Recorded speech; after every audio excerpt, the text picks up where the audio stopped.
Somehow, Leslye Headland has returned. Yes, the showrunner for the $230 million Star Wars abomination, The Acolyte, is out there on the stroll once again deriding the fan base that actually watched this slop, covered this slop, reviewed this slop, and is resorting to the same old tactics that has led Star Wars down the path of irrelevancy, because she doesn't have any other cards to play. Leslye Headland calls YouTube critics fascists and racists while addressing the Acolyte cancellation. Now, I understand that there's a little bit more context to that clip, but here's the thing, man. Okay, so she did this sit-down interview with The Wrap, and it's behind a paywall. Now, at this point in time, if she was somebody of note and somebody with a certain amount of intrigue behind them, it would make sense for an outlet to go ahead and put an interview of that caliber behind a paywall.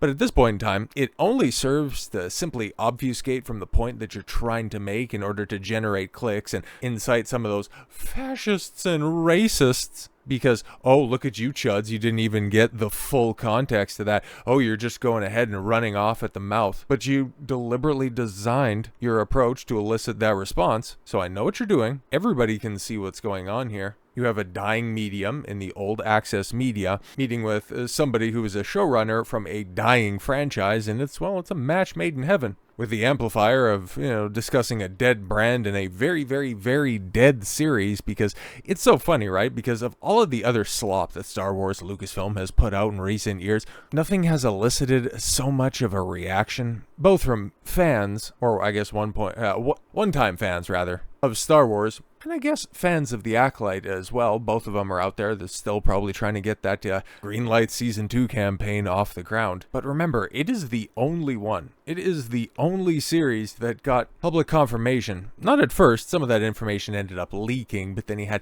Alan Bregman come out and say, Season 2 is not happening. But it was the only flop that got successfully canceled. Congratulations on that. But yeah, let's get into this interview because it's quite interesting. In her first major interview since The Acolyte was pulled from Disney+. Wait, did that actually happen? Creator Leslye Headland has reignited controversy with a series of candid remarks on the show's cancellation, culminating in her labeling a portion of longtime YouTube commentators as fascists and racist. She wouldn't get into specifics, she just wanted to join the ever-growing chorus of people affiliated with this series, like you had Amandla Stenberg with her stupid diss track, and then her TikTok Get Ready With Me video where it's like, the reason that we got so much hate is because have hyper-conservative voices. No, it's just people that care about storytelling or the lack thereof that was on display with The Acolyte, but you go for that. I think even Manny, Jacinto decided to chime in with some stupid stuff, but yeah. I think the only person who's had a level take on this is Lee Jung-jae, Master Squid Game there is like, oh, people are getting attacked, that makes my heart sad. Anyways, Squid Game's out, and yeah, that shit's ass as well, but at least people watch that. The interview reveals a complicated relationship between the series creator and fan community she claims that she has followed for years, which, yeah, again, cool, man. I believe you probably watched Star Wars back in the cut before you got this job, okay? I'll believe that you've probably seen some of the movies, okay? Probably not all of them, that's fine. But the fact that you try to claim that you're part of this fandom, but then you don't understand that your show is not at all going to slot in appropriately, that kind of lets you know exactly what type of a quote-unquote fan Leslye Headland was. Speaking with The Wrap for the first time since the show's cancellation, Leslye Headland described The Acolyte as a fundamentally challenging project. It was so challenging that she couldn't even put anything coherent out there. It was always a major risk. Not really. Unlike other D+ Star Wars entries, her series occupied a part of the timeline with all new characters and a complete absence of familiar cinematic touchstones, until you decided to drag in prequel characters kicking and screaming whether or not they're canonically alive or not. Who cares, right? She emphasized that she could not use stormtroopers, could not lean on the galaxy's political conflict, even though you did, by trying to, leave the High Council out of knowing the truth of what happens and bringing in the Galactic Senate at the last moment. But yeah, no political conflict. Okay. And had none of the visual language Tony Gilroy brilliantly exploited in Andor. And we'll come back around to Andor here, okay? Especially when she gets into her quote-unquote critiques of the fan base. Instead, her references were High Republic novels, the Publishing Initiative, and the prequels, specifically with the lightsabers. Oh yes, because the prequels are famously actually the only Star Wars content rather that has lightsabers. It's one of the few areas where she directly acknowledges the creative gamble. She even admitted that any gripes creatively with the show are completely valid. Oh, okay, cool. So the stuff that people really honed in on, that's valid critique. A statement that stands in stark contrast to several of her other comments later in the interview. Headland stressed that she was not online during the swirl of reaction surrounding the show's release. Cap. Total cap. Okay. It's so funny, right? Because cast your mind back a year and a year and about 6 months, the summer of 2024. What a wonderful time. Oh my God, every single week, even as just simply devoid of content as a singular episode of, not Andor, rather, the Acolyte was, 30 minutes of just some of the worst storytelling, some of the worst television you were likely to ever see. It just continued to snowball and create controversy every single week. Just for number one, just how you're wasting your time. And number two, somebody would just run off the mouth and say something stupid that is affiliated with the production. And so yeah, just simply as the showrunner, you might not have been online, but you would have heard about it, okay? Quickly added, she has long been a part of the Star Wars, been a part of the online Star Wars commentary world. Sure you have. I'm a Star Wars fan. I bet you are, which means I've always been, since the launch of YouTube, part of the Star Wars recap, criticism, lionization, fandom community. Really? Who do you watch? Oh, it's probably all of those glazing channels, right? The ones that are now running it back saying, oh, actually, Bob Iger's to blame and Kathleen Kennedy did nothing wrong. I can't believe that revisionism is going on right now, but it is, because they don't have anything else to talk about, so they just have to continue to fucking talk about other fantastical bullshit. This familiarity, she says, goes back years. These guys I've known for years and years. I support them on Patreon. What? Not, I subscribe to their channels, I watch their content. I supported them on Patreon, so I think that she thinks that there's more validity to her support, theoretically, if she gives these people money? Okay, that's interesting. It is within this context, speaking about people whose channels she has watched and funded, that Headland launched into her now infamous breakdown of the commentator categories. Here we go. And there are some that I respect. Yes, the ones that glaze everything that I do. And there are some that I think are absolutely snake oil salesmen, just opportunists. Then, of course, there are the fascists and racists, so it runs the gamut. It isn't just one thing or another. No, of course not. It's not one thing or another. It's not like there's a dark side to the Force. It's just shades of gray, right? Unbelievable. And Anakin blew up the Death Star, too. Just such fucking great quotes that you get out of the cast of the Acolyte. Yes. But yeah, it's not just one thing or another. There's the good ones that I like, and then there's the snake oil hucksters grifters that are out there. Sure thing, pal. But yes, Headland's comments also fit a larger pattern. Since the show's release, several people connected to the Acolyte have publicly attributed criticism to bigotry. Case in point, yes, Rebecca Henderson, Leslye Headland's wife. Jedi Master Green Bean, Jedi Master Green Skittle, Vernestra Rowe, one of the worst actors on a show that is just home to some of the worst acting that you were likely to ever see. He has previously argued that negative reactions were fueled by racists. Amandla Stenberg made similar remarks in a whole diss track.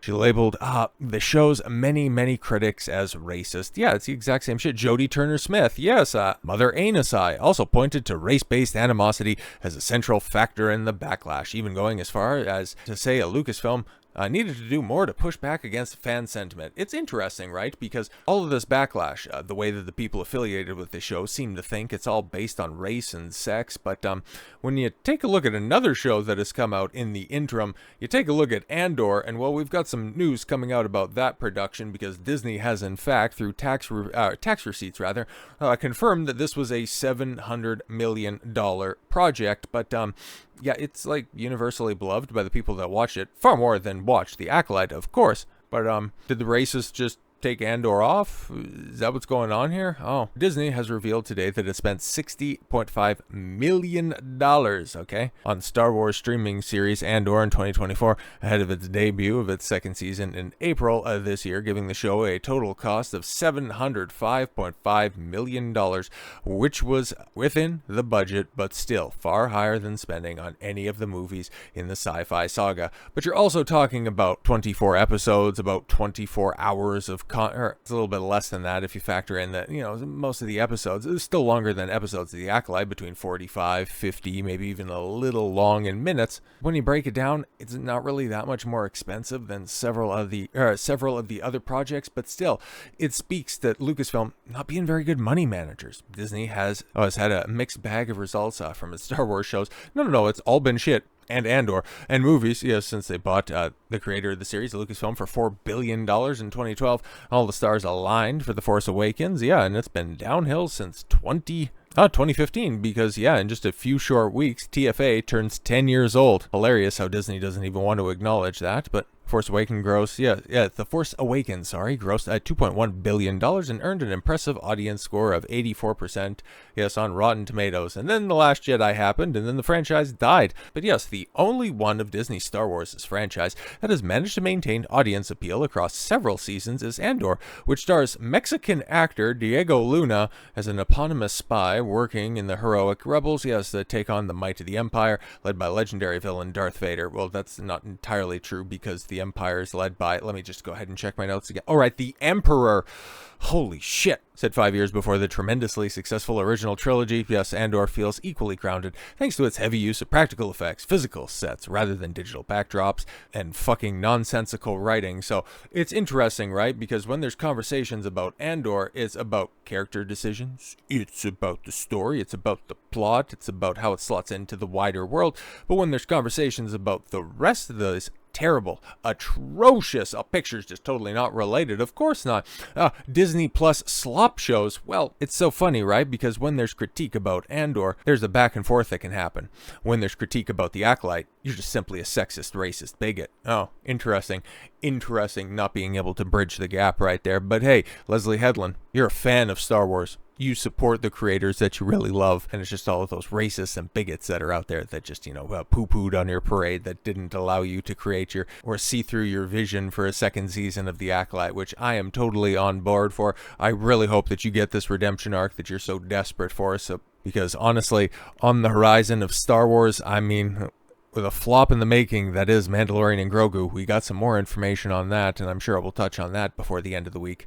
And how out of touch Disney is, and how it thinks that it can go ahead and right the ship for Star Wars. I need something that's just going to be a certifiable belly laugh. So yes, Acolyte Season 2, I'm all for it. I'm an ally in this one. I'm not one of these racist, sexist bigots that's out there. I want to see it. Make it happen. Lucasfilm, we know that you're willing to throw around the money too. That one little Harvey Weinstein, former personal assistant's visions and dreams come true. So with all that said, thank you all very much for the gift of your time. I've been Don Consuelo. I want you to follow your gut and get after it. Take care, everyone. Oh yes, and just a little bit of a side note before I take off, I forgot to say this. Throughout the rest of this week, from Monday until Friday, one video a day, but then we're just going to be going from a pedestrian pace, and we're just going to be ramping all the way back up, and in fact going into Christmas, going into December, from the 29th onward until the end of the year, 4 videos a day, 1, 3, 5, and 7. We got the second channel up and running. I've got content throughout the rest of the year and into next year for sure over there. So if you've been missing out on your daily dawn, well, don't worry. It's going to be going from 1 to 4 very shortly. But just go ahead and enjoy. Go ahead and enjoy a 1 dawn a day throughout the rest of the weekdays, and then when the weekend kicks off, you're just going to be seeing a lot of me talking about a lot of different things. So take care, everyone.